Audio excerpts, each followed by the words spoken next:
বন্ধুরা আমার গভীর মনোযোগ, গত শুক্রবার 10:38 বাংলার জমিনে, বাংলাদেশে এবং কি কলকাতায় বিভিন্ন জায়গায় ভূমিকম্প হয়েছে। আপনারা অবগত আছেন, কথা ঠিক কিনা? ও বন্ধুরা, ওই ভূমিকম্পের সময় আমি দেখলাম, খেয়াল করিয়া, যাদের বাড়ি বাড়ি গাড়ি গাড়ি টাকা পয়সা, বন্দৌলত, স্বর্ণ অলংকার বাসার লকারের মাঝে ছিল, আলমারির মাঝে ছিল, এত সুন্দর 24 তলা বাড়ি, 25 তলা বাড়ি, 5 তলা 6 তলা বাড়ির মালিক, ভূমিকম্পটা হওয়ার সাথে সাথে বাড়ি ছাইরা দৌড় দিয়া বাইরে আসছে, কথা ঠিক কিনা? ভূমিকম্প হওয়ার সাথে সাথে আলমারির মাঝে কোটি কোটি টাকা ছিল, টাকার চিন্তা করে নাই, জানের চিন্তা করেছে, দৌড় দিয়া বাইরে চলে আসছে, কথা ঠিক কিনা? আলমারির মাঝে সিন্দুক ছিল, ওই সিন্দুকের মাঝে ভরি ভরি স্বর্ণ ছিল, সেই স্বর্ণের চিন্তা করে নাই, জানের চিন্তা করছে, জানের মায়ায় ভূমিকম্প হওয়ার সাথে সাথে সমস্ত কিছু ত্যাগ করে কি করলো, বাইরে মুহূর্তের মাঝে চলে আসছে।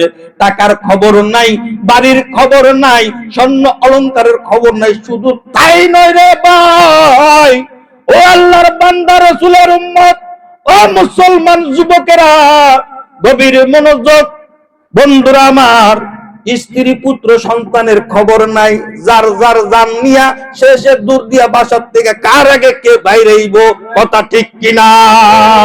বুঝা গেল স্ত্রী আমার আপন না, স্বামী আমার আপন না, সন্তান আমার আপন না, টাকা আমার আপন না, স্বর্ণ অলংকার আমার আপন না, বাড়ি গাড়ি আমার আপন না।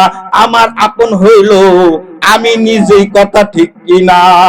তার কারণ আমি হইলাম আমার আপন, আর সব কি পর পর। আর আমি আমার আপন, আর আমার যিনি মালিক, আমার রব, আমার মহান স্রষ্টা, আমার মালিক আল্লাহ সুবহানাহু ওয়া তাআলা। কন্না সুবহানাল্লাহ।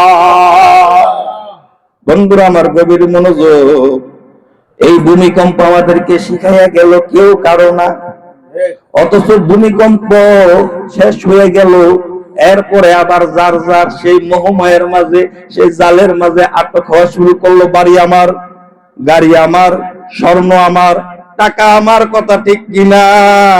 মুহূর্তের মাঝে মানুষ ভুলে গেল আল্লাহ সুবহানাহু ওয়া তাআলা রে। আমার আল্লাহ বলে, রে বান্দা, ওরে আমার বান্দি, তুমি আমারে ভুলে গেছো, আমি মহান রব আছি।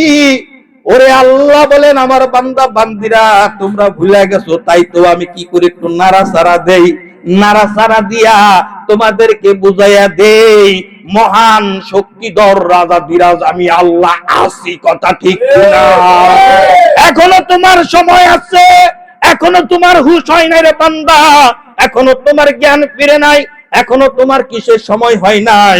আমার কুদরতি পায়ে একটা সিজদা দিয়া বলবি, সুবহান রাব্বিয়াল আলা। কবে হুঁশ হবে? এখনো হুঁশ হয় নাই। এত ভূমিকম্প দেই, এত ভূমিকম্প দেই, তোমাদেরকে নাড়াচাড়া দেও, বুঝাই দে আমি আল্লাহ আছি, আমি ছাড়া কোনো ইলাহ নাই, আমি ছাড়া কোনো ইলাহ নাই, আমি একমাত্র আল্লাহ, আমি রাজাধিরাজ, আমি আসমানের মালিক, আমি জমিনের মালিক, আমি তোমারও মালিক, আমি সমস্ত কিছুর মালিক। এখনো তোমার হুঁশ হয় নাই, আমি আল্লাহর কুদরতি পায়ে করে একটা সিজদা দিবা।